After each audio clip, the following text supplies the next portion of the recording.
Hello everybody. Today we're going to be doing a review of the Freeland Spirits Cask Strength Wheated Bourbon.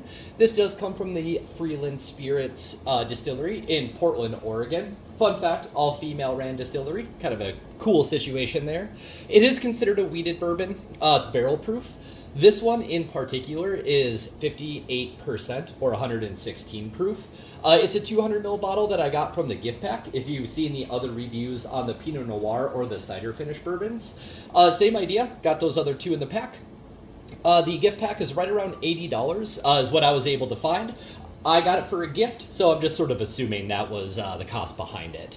When I'm looking at the flavor notes of this, what I was able to find is on the nose, it is toasted caramel, maple syrup, sweet oak, a hint of dark berry, and baking spice. On the palate, it is a robust caramel, dark chocolate, red fruit undertones, cinnamon clove spice with a warming pepper.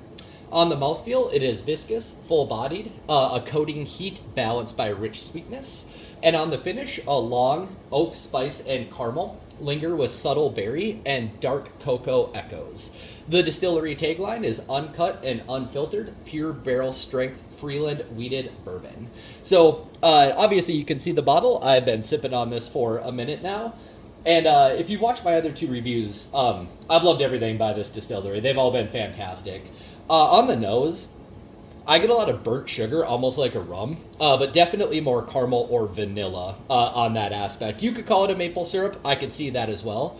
I also get a lot of like dark stone fruit, a really oaky bitterness, but not in a bad way. You really get the oak presence, but the bitterness is on the nose, not so much on the palate for me. So on the palate,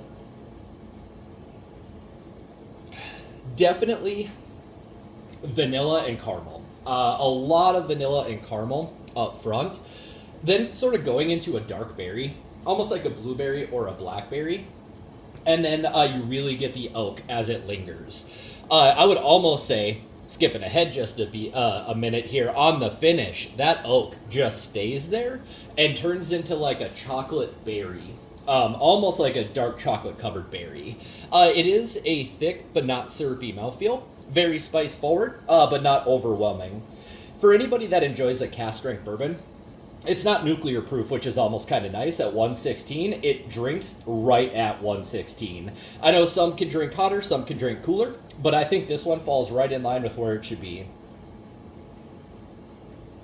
Definitely get a lot of that dark berry. So if that's your style, if that's what you look for in bourbon, definitely give this a shot. Thanks, everybody.